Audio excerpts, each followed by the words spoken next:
Assalamualaikum warahmatullahi wabarakatuh. Selamat petang. Pengurusi majlis, rakan-rakan pimpinan, hadirin hadirat yang dimuliakan. Alhamdulillah, saya bersyukur selamat sampai ke Kampung Majidi dalam kawasan Parlimen Johor Bahru. Sebentar tadi saya berada di majlis minum petang di Parlimen Sembroh, kemudian berada di Simpang Renggam, dan tiba awal di sini sebelum YB Salahuddin Ayub dan Presiden PAS dan Datuk Seri Anwar pula. Tindakan yang boleh diambil ialah membatalkan pendaftaran DAP.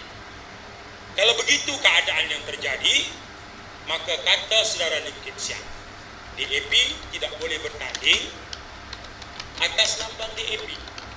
Cuma ada dua pilihan, iaitu ahli-ahli dan calon DAP boleh bertanding sama ada guna lambang keadilan atau lambang PAS.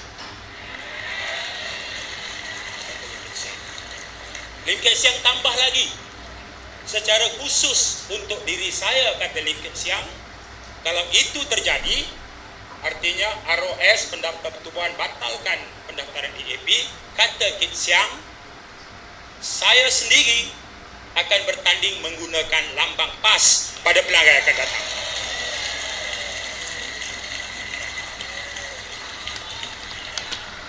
Kita tak ada masalah. Kalau Kit Siang pilih lambang Parti Keadilan, itu biasa. Parti Keadilan, parti pelbagai kaum. Keanggotaan Parti Keadilan 500,000 orang. 50% Melayu, 23% India, 15% Cina, bakinya etnik Sabah Sarawak. Ini Parti Keadilan, parti pelbagai kaum. Tapi kalau kiranya betul-betul pendaftar pertubuhan batalkan pendaftaran DAP, kata Kit Siang, pilihan yang ada cuma dua, dan dia umumkan dia akan bertanding lambang PAS. Bayangkan kalau Lim Kit Siang bertanding menggunakan lambang PAS, apa lagi hujah UMNO Barisan Nasional nak mainkan? Apa lagi? Dia nak cakap apa lagi? Ya. Ya. Saya punya kesimpulan ialah kalau itu benar-benar terjadi, itu hanya akan mempercepatkan lagi kekalahan UMNO dan Barisan Nasional pada pilihan raya yang akan datang. Kita harap pendaftar pertubuhan tidak mengambil tindakan begitu, kerana kita tahu secara sahih bahawa UMNO di negeri Kelantan, hampir 90% ranting dan cawangan UMNO setelah diharamkan dalam peristiwa 1987, pertembungan tim A, tim B, 90% daripada cawangan-cawangan UMNO di negeri Kelantan tidak pernah didaftarkan di bawah akta pertubuhan, dan pendaftar pertubuhan tidak pernah mengambil tindakan apa-apa kerana UMNO parti pemerintah. Ya. Tuan-tuan dan puan-puan, pendaftar pertubuhan bukan lawan kita. Mereka cuma agensi kerajaan di bawah Kementerian Dalam Negeri. Tumpuan kita takkan terkalih. Tumpuan sekarang ialah menanti saat dan ketikanya Perdana Menteri menghadap ke bawah duli Tuanku yang di-Pertuan Agong untuk memohon perkenan bagi tujuan membubarkan Dewan Rakyat. Sekaligus SPR akan menentukan tarikh penamaan calon, tempoh berkempen dan tarikh pembuangan undi. Itu yang kita tunggu sebenarnya. Kerana penantian itu satu penyeksaan. Ya. Kita mengundi dulu 8 hari bulan 3 2008. Hari ini dah 23 hari bulan 3 2013. Dah lebih 5 tahun. Datuk Najib, kalau dia betul-betul yakin boleh menang dan membentuk kerajaan lagi, dia sudah lama umumkan. Tapi hakikatnya dia sendiri teragak-agak. Apakah boleh Barisan Nasional ambil balik negeri Kelantan yang mereka kalah selama 22 tahun. UMNO ada di Kelantan, tapi tak terasa. Ada macam tak ada. Tak ada, orang tak terasa. Datuk Najib juga teragak-agak, bolehkah dia mengambil balik negeri Kedah? Apakah mungkin dia boleh kalahkan kerajaan Pakatan Pimpinan Lim Guan Eng di Pulau Pinang? Dia sendiri tak pasti apakah Selangor di bawah pimpinan Tan Sri Khalid boleh UMNO tawan kembali. Dia sendiri teragak-agak apakah Perak setelah dia merampas kuasa dengan membeli 2-3 orang ahli Dewan Negeri kita, maka Perak dia kena serah balik mandat pada rakyat. Apakah rakyat Perak boleh melupai perbuatan UMNO itu? Ketika dia meletakkan sasaran nak ambil balik negeri yang dia kalah tahun 2008, apa jaminan dia boleh pertahankan Pahang, Melaka, Negeri Sembilan, bahkan Johor sendiri? Dia sendiri tak ada keyakinan itu. Apalagi kempen Barisan Nasional sekarang cuma tertumpu kepada Datuk Najib seorang saja. Pimpinan lain kita tak nampak bergerak sehebat Datuk Najib bergerak. Kita tak terasa sangat Tan Sri Muhyiddin bergerak. Kita tak terasa sangat Isyamuddin Hussein turun. Kita tak terasa sangat Datuk Zahid atau Khairi atau Syarizal. Kita tak terasa sangat. Semuanya tertumpu kepada Datuk Najib. Ada kekuatan dan ada kekurangan kalau kempen cuma tertumpu di atas seorang personality. Jika sekiranya berlaku keadaan yang memudaratkan ke atas Perdana Menteri, maka kesannya adalah seluruh jentera kempen UMNO Barisan Nasional. Dia tak sama dengan Pakatan Rakyat. Saudara Anwar turun, Tuan Guru Haji Hadi turun, Guan Eng, Kit Siang dan second liner dalam Pakatan Rakyat. Jadual kita penuh saban hari. Ini membezakannya. Apalagi kerana kita sekarang sudah pun mengikat janji setia, kata sepakat. Pilihan raya kali ini, pilihan raya untuk kita tawarkan satu pakej tawaran atas nama Manifesto Pakatan Rakyat. Kita mempunyai satu tawaran yang berkaitan dengan, pertama, jawapan terhadap masalah fundamental ekonomi yang membabitkan rakyat. Apa dia masalah fundamental ekonomi yang membabitkan kehidupan rakyat? Pertama, ialah peningkatan kos kehidupan. Upah yang naik mendatar, sedangkan kos kehidupan melambung berlipat kali ganda. Saya selalu bagi contoh. Saya tamat universiti tahun 1987. Gaji pertama saya sebagai graduan universiti ialah gaji sebagai pengurus ladang kumpulan Balo Boston di Kulim Kedah. 1987 tamat universiti, gaji pertama saya RM1,700. 1987. Anak saudara saya tamat USM tahun lepas, dapat kerja dengan jabatan accountant. Gaji pertama graduan universiti sekarang RM2,300. Artinya tahun 87 sehingga tahun 2013 gaji naik sebanyak RM600 pada ketika kos kehidupan naik berlipat kali ganda. Sebagai contohnya, berapa harga sekilo gula tahun 1987? 60 sen. Berapa harga gula tahun 2013? Berapa harga minyak tahun 1987? Berapa pula harga minyak tahun 2013? Berapa harga sewa rumah tahun 1987? Berapa pula harga sewa rumah tahun 2013? Berapa harga kereta tahun 87? Berapa pula harga kereta tahun 2013? Ini persoalan fundamental ekonomi rakyat. Upah naik tak seberapa, kos kehidupan, harga barangan naik berlipat kali ganda. persoalannya, apa jawapan UMNO Barisan Nasional? Jawapan UMNO Barisan Nasional bagi BRIM RM500. Itu jawapan mereka. Kita hargai.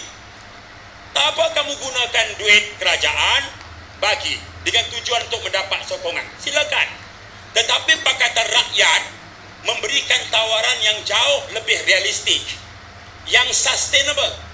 Apa yang kita buat? Pertama, kita katakan bahawa jawapan terhadap masalah fundamental ekonomi rakyat, kos kehidupan yang naik berlipat kali ganda ketika upah naik tak seberapa bahkan mendatar, ialah pertama, bagi rakyat yang terpaksa menanggung hutang anak-anak yang belajar PTPTN, hutang PTPTN, pinjam RM60,000 kena bayar RM82,000, hutang RM50,000 kena bayar RM60,000. Sekarang rakyat terpaksa membayar hutang hanya kerana anak mereka belajar pandai dan masuk universiti. Jawapan kita ialah hutang PTPTN yang ditanggung oleh rakyat bawahan, pemandu teksi, kaki tangan kerajaan pangkat rendah, pemandu lori, penjaja pekan sehari, penjaja di pasar, penanam padi, penoreh getah, nelayan, pencen tentera, pencen polis, anak masuk universiti berhutang RM60,000, RM70,000. Tawaran Pakatan Rakyat ialah, andai kata sokongan yang membolehkan Pakatan Rakyat menjadi kerajaan di Putrajaya, hutang PTPTN kita hapus kira, kerajaan yang akan membayar dia. Itu tawaran kita. Rakyat tak perlu dipikirkan lagi beban, sebab prinsip yang kita sepakati ialah pendidikan tanggungjawab kerajaan. Memberi pendidikan kepada rakyat adalah persiapan untuk menyediakan rakyat yang mempunyai kemahiran pembangunan sumber manusia. Ini soalnya, manusia dibangunkan dari segi akal, pandai. Manusia dibangunkan dari segi jasad, dia mahir. Manusia dibangunkan dari segi roh, supaya dia ada wisdom dan kebijaksanaan. Ini prinsip dalam pendidikan, dan ianya tanggungjawab kerajaan pusat. Apa jawapan UMNO Barisan Nasional? Menghapuskan PTPTN tidak mungkin sama sekali. Menghapuskan PTPTN akan menyebabkan negara bankrupt. Kita menyanggah pandangan itu, kerana rekod di hadapan kita ialah UMNO Barisan Nasional boleh tolong membayar hutang syarikat dan hutang tauke besar. Saya memberi dua contoh. Pertama, Perwaja adalah kilang besi Keluli. Kilangnya di Kemaman, Terengganu dan di Gurun Kedah. Laporan Ketua Audit tahun 2011 yang dibentangkan dalam sidang Parlimen yang berakhir 29 November 2012. Laporan Ketua Audit menyebut operasi kilang Perwaja tutup bersama kematian Tan Sri Eric Chia. Tidak mati dah. Perwaja meninggalkan hutang RM1,600 juta. Apa jadi pada hutang itu sekarang? Laporan Ketua Audit Negara yang dibentang dalam Parlimen Malaysia tahun lepas menyebut kerajaan UMNO Barisan Nasional tolong membayar hutang Perwaja sedikit demi sedikit sehingga selesai pada tahun 2027. Banyak mana hutang Perwaja? RM1,600 juta.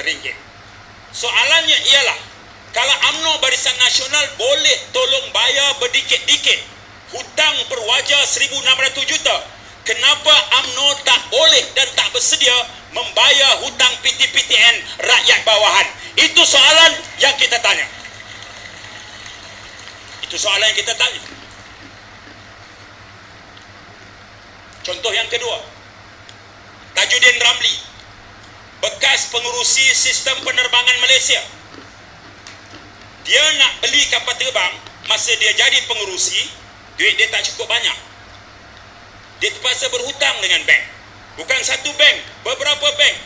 Pinjaman yang dibuat oleh Tan Sri Tajuddin dengan beberapa bank itu dipanggil syndicated loan, pinjaman bersindiket, yang kesemuanya dijamin oleh kerajaan Malaysia. Bila krisis ekonomi berlaku tahun 90-an, Tajudin tak boleh bayar hutang bank. Kerana kerajaan yang menjadi penjamin, kerajaan Malaysia tolong bayar hutang Tajudin Ramli. Dalam keadaan kerajaan tolong bayar pun, Tajudin dikira masih berhutang dengan kerajaan sebanyak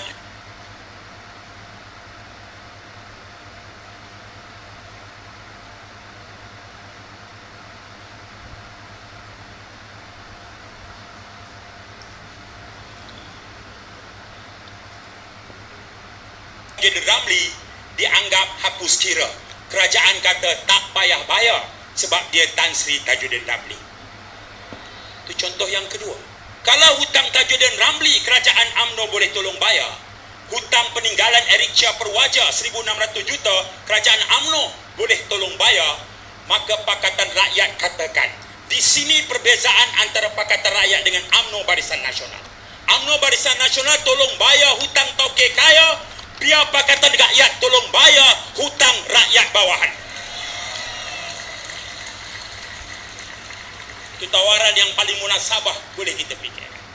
Undi UMNO Barisan Nasional tanggung hutang sampai ke mati. Undi Pakatan Rakyat jadi kerajaan, insya-Allah hutang rakyat bawahan kita yang tolong urus dan tolong hapus kira. Ini prinsip yang kita nak bawa. Apabila rakyat tidak lagi terbeban dengan masalah hutang bawahan. Ya. Sila ketibaan sahabat saya Saudara Salahuddin Ayub. Sila.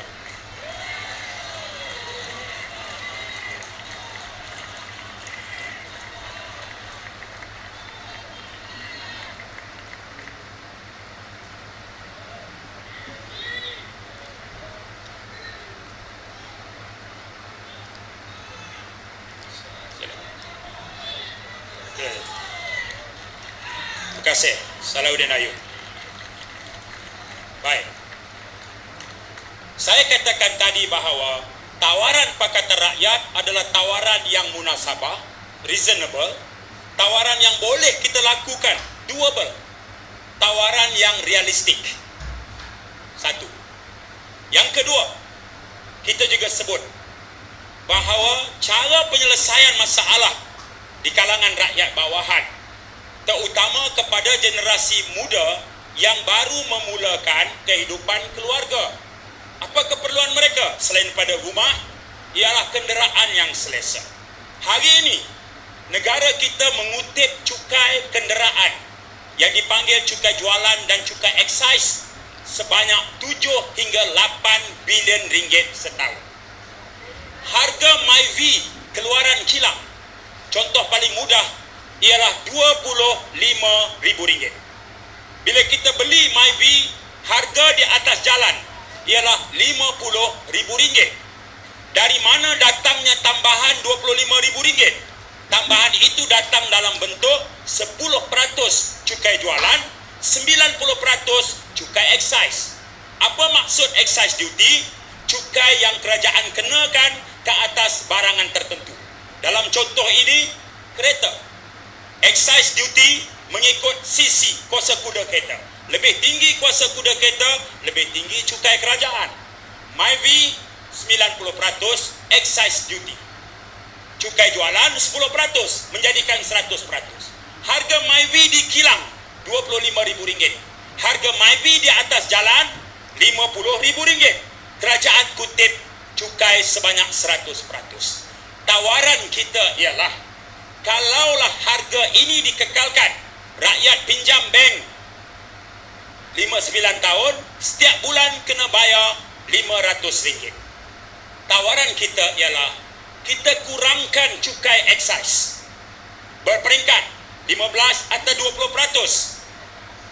Harga kereta menjadi lebih rendah dan rakyat instead of terpaksa bayar RM500 sebulan, rakyat cuma perlu membayar RM350 sebulan. Ada lebihan RM150 lagi. RM150 ini kita panggil disposable income, iaitu pendapatan boleh guna.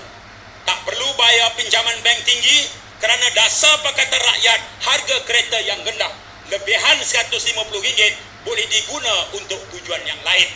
Ini tawaran terbaik yang kita fikir munasabah. Kerajaan kehilangan hasil sedikit, tetapi keselesaan untuk rakyat terbanyak dalam bentuk keupayaan membeli kenderaan harga rendah. Untuk suri rumah sepenuh masa, PAS, keadilan DAP. Pimpinan wanita kita, Fuzia Saleh, Zuraida, Chong Eng, Dr. Maria, Ustazah Zailah, tawaran untuk suri rumah sepenuh masa. Kita minta suami hargai suri rumah sepenuh masa. Mereka bukan tak ada kerja, kerja mereka banyak. Kemas rumah, memasak, membasuh, mengasuh anak, layan suami, segala macam. Kita minta suami RM10 caruman minima sebulan atas nama isteri. Kerajaan Pakatan Rakyat tambah RM50 sebulan atas nama suri rumah, menjadikan RM60 sebulan. Kalau lebih sayangkan isteri, dia kata RM10 itu kecil sangat. Harga sekotak rokok pun RM10. Mereka nak tambah RM50. Kerajaan Pakatan tambah RM50, menjadikan 100 untuk caruman suri rumah. 100 sebulan, setahun 1,200. 10 tahun 12,000. Hidup rumah tangga ada ketika gembira, ada ketika ditimpa masalah. Kadang-kadang cerai hidup atau cerai mati. Kita tak minta, tapi itu boleh berlaku. Sebagai persiapan, sediakan payung sebelum hujan. Ini tawaran yang munasabah, yang tak memerlukan tambahan dana kerajaan yang besar. Di mana ada kemahuan, di situ ada jalan. Ini sebenarnya yang boleh kita tunjukkan kepada rakyat, tanda menghargai peranan suri rumah yang mendiri dan mendukung institusi keluarga. Penting. Tuan-tuan dan puan-puan, hal-hal seperti inilah yang memberikan kita bahawa tawaran terbaik ini tak memerlukan rocket science punya pemikiran. Ini basic sekali. Kesannya ialah seperti Andrew kata tadi, kalau pilihan raya ini barisan nasional,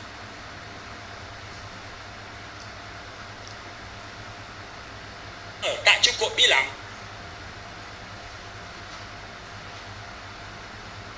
sebaliknya, yang cukup bilang itu Pakatan Rakyat cukup bilang minimal 112 kerusi daripada 222.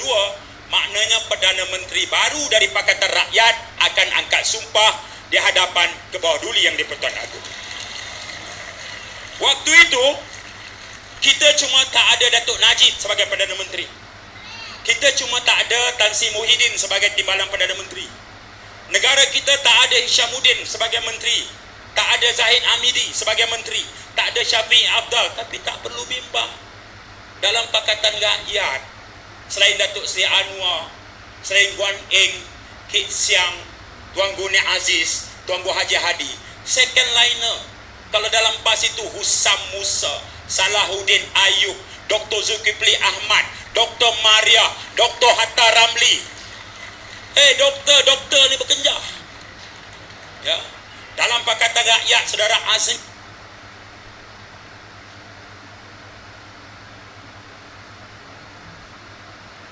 Min Ali, Nurul Izzah, Siva Rasa, Den Chua, Saifuddin sekalipun. Allah. Kalau sakat nak ganti Noh Omar, boleh. Kalau sakat nak jaga penanam padi, nelayan, penternak, peladang, kita reti. Kita ni anak orang bendang, kenal getah sekerap, kenal lintah dan pacat, tahu macam mana bau getah beku. Kita tahu sengsaranya hidup nelayan, hidup penanam padi. Tak perlu gusar. Nurul Izzah, Ahmad Sabu spesifik. Ahmad Sabu kita reserve kat dia Menteri Dalam Negeri. Macam mana? Ada penyokong Ahmad Sabu. Ada kata dia. Nah. Dia jangan pelik. Itu boleh. amankan Tuan Haji Mat Sabu jumpa Ketua Polis Negara Tan Sri Ismail Omar, timbalannya Datuk Seri Khalid, pengarah cawangan khas, pengarah ketenteraman awam, mau sekali habis pegawai tinggi polis berapa belah orang. Salam dengan kita Tan Sri Ismail, Tan Sri Datuk Seri Khalid. Salam tu lain. Mak Sabu tengok saya tengok Mak Sabu. 14 tahun pun reklamasi tak pernah kami dilayan dengan begitu baik oleh kepimpinan polis. Tak pernah. Tak pernah, tuan-tuan. Tak pernah. Waktu itu kami cuma buat 2 kesimpulan. Saya beritahu Abang Mat, cuma ada 2 kesimpulan kenapa pengurusan tertinggi polis nampak berubah layan kita. Yang pertama, memang Tan Sri Ismail nak ubah pasukan polis betul-betul. Yang pertama. Kemungkinan kedua, memang polis tahu bahawa pilihan raya kali ini PN nak kalah. Ya, dia kasar dengan kita. Tiba-tiba Mat Sabu pula jadi menteri. Kau tak kena tabik kan dia? Dunia ni putaran roda. Ada ketika kamu di atas, ada ketika kamu di bawah. Kalau yang hilang jawatan itu cuma Datuk Najib, yang hilang jawatan itu cuma Tan Sri Muhyiddin, Zahid Hamidi, Hishamuddin Hussein, Syafi'i Afdal, Khairi tak payah dia pun tak ada jawatan. Ya, tak ada. Mukhris Mahathir tak ada jawatan. Itu aja. Kalau di Johor ni tak ada Razali Muar, Fuad Zarkashi, Dr. Latif Mersing, itu aja. Ya, itu aja. Tak payah susah hati. Dalam Pakatan Rakyat ini nak apa? Peguam, doktor, pakar kaunseling, penggerak gerakan buruh, itu Tian Chua.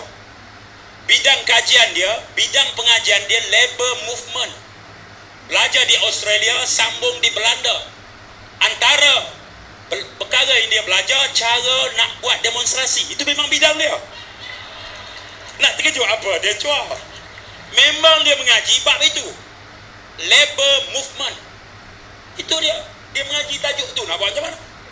Di Australia, di Belanda. Yang berani bersila depan trak polis dia, ya. Ya. Saya pun tak berani lagi. Dia berani dah. Dah bidang dia. Ya, orang tengok dia ke depan, tapi kepakaran profesional dia itu gerakan buruh. Kalau setakat nak ganti Subramaniam, ahli parlimen Segamat, bila-bila masalah Menteri Buruh, tak terkejut apa. Kalau doktor ni setakat nak ganti siapa? Doktor kesiap Leo Tiong Lai, ahli parlimen Bentong, MCA. Kalau setakat nak ganti Menteri Kesihatan, Masya Allah. Doktor ni, Dr. Mariah Mahmud, Dr. Hatta Ramli, pakar dalam bidang public health. Pakar ni, public health. Dr. Bu sendiri, Dr. Bu ni. Alah. Kalau setakat nak ganti Leo Tiong Lai, Allah jenuh pilih. Nak ganti siapa? Nak ganti Jamil Khair. Datuk Tuan Ibrahim Tuan Man, apa kurang dia? Apa kurang ni? Tak perlu risau. Bezanya ialah menteri kita nanti, kita janji. Yang pertama, kalau peruntukan itu untuk bela lembu, betul-betul kita bagi pada rakyat, kita tak akan ambil untuk kita. Itu jaminan kita. Itu jaminan kita. Apakah kita sekadar berjanji? Tidak. Tuan Guru Nik Aziz, Menteri Besar Kelantan, 22 tahun jadi Menteri Besar. Tiap-tiap minggu luluskan tanah dan balak. Tak ada sebatang balak diambil untuk dia dan keluarga dia. Tak ada 1 inci tanah diambil untuk diri dia, apalagi keluarga dia. 22 tahun Tuan Guru Nik Aziz. Guan Eng jadi Ketua Menteri di Pulau Pinang. Dasar dia ialah semua wakil rakyat Pulau Pinang waktu bergelar yang berhormat diharamkan memohon tanah untuk diri dan keluarga kita di Pulau Pinang. Jadi yang berhormat Pulau Pinang haram memohon tanah untuk diri sendiri ataupun keluarga. Tuan-tuan sebut satu negeri di bawah Barisan Nasional yang ada dasar itu. Tolong sebut. Tolong sebut. Ya. Tan Sri Khalid belum jadi Menteri Besar. Tan Sri Khalid dah bergelar jutawan. Dia tak ambil gaji Menteri Besar pun dia boleh hidup 4-5 keturunan. Mula-mula dia jadi Menteri Besar, SPRM kononnya ada kes lembu, 46 ekor lembu korban. Apa jadi 2-3 hari lepas? bekas Ketua Pengarah Suruhanjaya Pencegah tol 973 km milik PLAS yang dibina pada harga 7 bilion ringgit. Setahun kutip tol 2 bilion ringgit. Setiap tahun juga mendapat pampasan ganti rugi daripada kerajaan diluluskan oleh Parlimen 800 juta ringgit. Kutipan tol 2 bilion setahun. Ganti rugi 800 juta. Kenapa ganti rugi? Kerana konsesi lebuh raya ini, syarikat ini tak dibenarkan naikkan tol. Bila tak dibenarkan naikkan tol, mengikut perjanjian dengan kerajaan, kerajaan wajib membayar ganti rugi. Banyak mana setahun? 800 juta ringgit. Jadi pendapatan mereka berapa? 2.8 bilion ringgit setahun. Berapa kos penyelenggaraan lebuh raya Utara Selatan setahun? 300 juta. Berapa emolumen, gaji dan pentadbiran dan pengurusan? 300 juta. Mana kamu tahu? Aku ahli parlimen, aku tanya satu-satu dalam parlimen. Soalan kita dalam parlimen, soalan yang bersifat investigative question. Soalan penyiasatan. Sebab nak buat modal ceramah pada rakyat. Soalan ahli parlimen BN ialah dalam program penghijauan, berapakah bilangan pokok yang telah ditanam? Daripada pokok yang ditanam, bolehkah menteri nyatakan berapa yang hidup, berapa yang mati? Itu soalan ahli parlimen BN. Kita takkan nak ikut macam tu. Yang itu kita tanya DO boleh bagi tahu. Tak apa. Kita tanya soalan macam itu, menteri jawab. Berapa kutipan tol PLAS tahun? 2 bilion. Berapa pampasan kerajaan? 800 juta. Berapa kos bayar gaji? 300. Berapa pula kos penyelenggaraan jalan? 300 juta. Siapa tuan punya milik PLAS sekarang? Kerajaan punya. Kerajaan apa? Kerajaan Malaysia. Siapa yang pegang saham?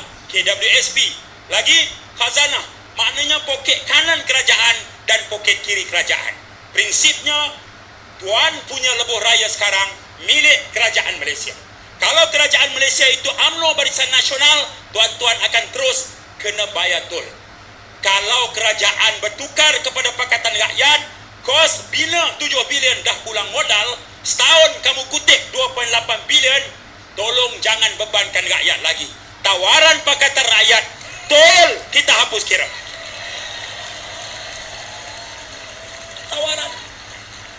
Tuan-tuan, yang saya bahaskan, yang saya bentangkan ini, beginilah saya berbahas dalam parlimen. Beginilah Salahuddin berbahas dalam parlimen. Beginilah Anwar Kit Siam bersyarah dalam parlimen. Di hadapan Datuk Najib, di hadapan Muhyiddin, di hadapan Zahid, di hadapan Hisham, Syafiq Abdal dan menteri-menteri. Beginilah. Kadang-kadang kami pos kejap. Kok mereka nak minta jalan, nak tanya. Tak bangun tanya. Tak bangun. Pendidikan percuma tak munasabah, bankrupt. Tak bangun. Ya. PTPTN tak boleh hapus kira, bankrupt. Tak boleh. Hapuskan tol, tak boleh. Tak boleh. Turunkan harga minyak, tak boleh. Tak boleh.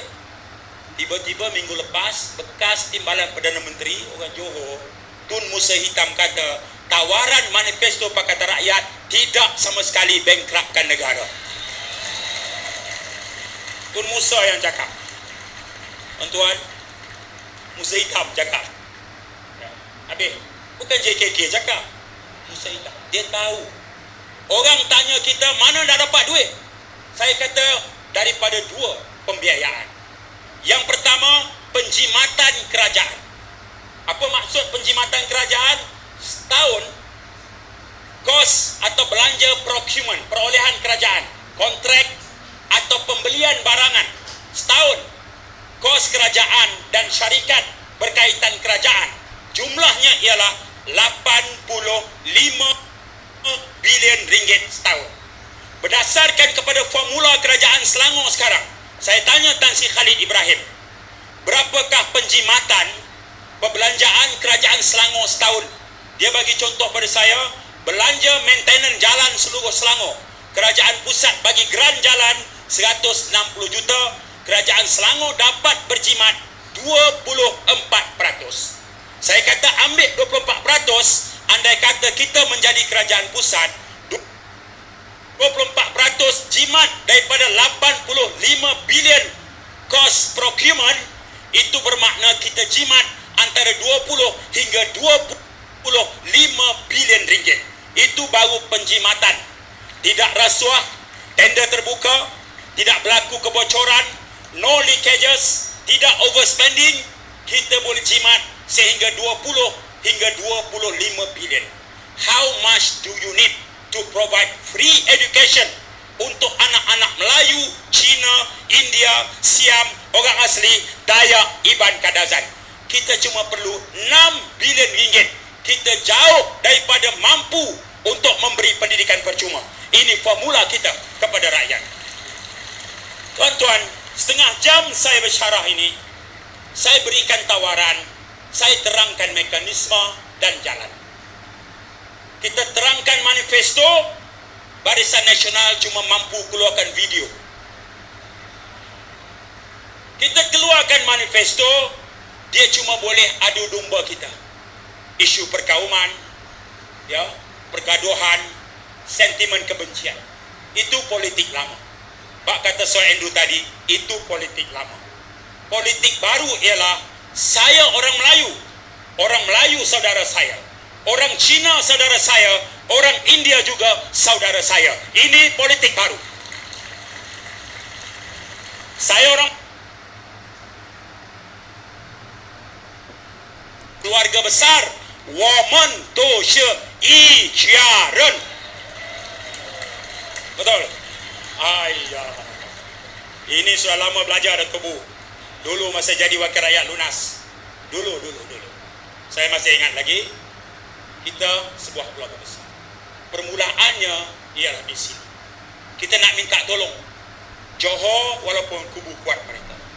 Tapi kalau dibantu berikan penerangan, tak payah maki, tak payah segan. Musim sekarang explain and persuade. Explain, terangkan, and persuade. Hujung. Explain, persuade. Explain, persuade. Dan untuk Muslim, doa. Rabbana ftah bainana wa baina qaumina bil haqq wa anta khairul fatihin. Ya Allah, ya Tuhan kami, buka pintu hati kami, pintu hati saudara mara kami, jiran-jiran kami, rakan sekerja kami, teman sepermainan kami.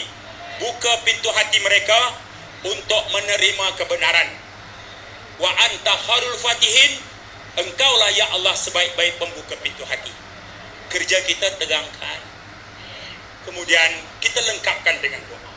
Tolong sampaikan maklumat, dekati mereka dengan perasaan penuh kasih sayang. Kalau kita sampaikan sesuatu daripada hati kita, insya Allah dia hinggap pada hati orang yang mendengar. Dan kalau kita mengharapkan perubahan, insya Allah orang itu boleh berubah untuk bersama dengan kita. Ini keyakinan kita. Ini peluang terbaik buat kita. Inilah peluang terbaik di hadapan kita. Saya minta tolong sungguh-sungguh, di mana saja PAS, keadilan, DAP bertanding. Kemenangan PAS, keadilan anggap keadilan yang menang, DAP anggap DAP menang. Kemenangan DAP, keadilan anggap kemenangan keadilan. PAS anggap kemenangan PAS. Begitu kemenangan PAS, DAP anggap kemenangan DAP, keadilan anggap kemenangan keadilan. Kemenangan bersama, inilah semangat yang kita nak bawa sebagai jawapan untuk mengambil alih kepimpinan dan memenangi kawasan pilihan raya. Sekian, sampai jumpa lagi. Saya hargai sokongan dan kehadiran yang begini ramai. Sampai ketemu pada kesempatan akan datang. Salah silap agak maaf. Wabillahi taufiq wal hidayah. Assalamualaikum warahmatullahi wabarakatuh.